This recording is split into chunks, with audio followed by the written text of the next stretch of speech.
bán, bán,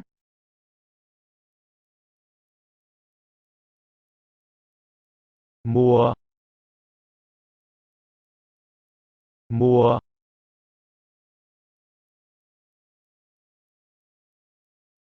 ấm, ấm,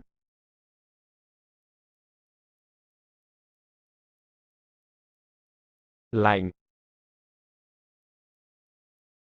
lạnh,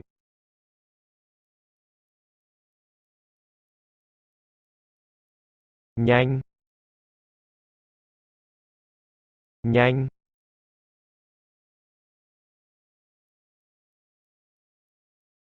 chậm, chậm,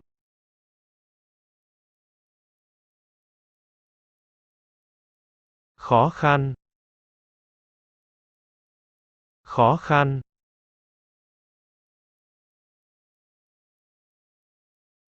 dễ dàng, dễ dàng,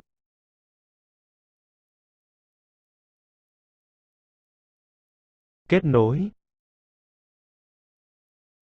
kết nối,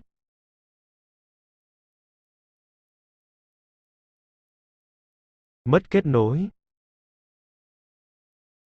mất kết nối,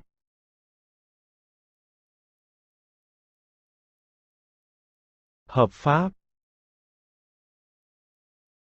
hợp pháp,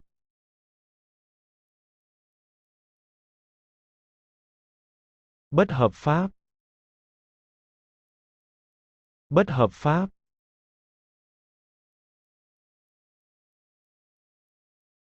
khả thi,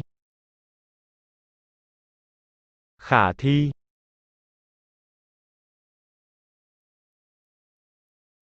bất khả thi, bất khả thi,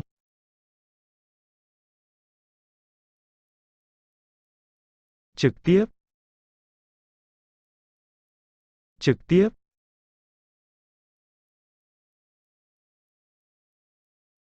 không trực tiếp gián tiếp, không trực tiếp gián tiếp,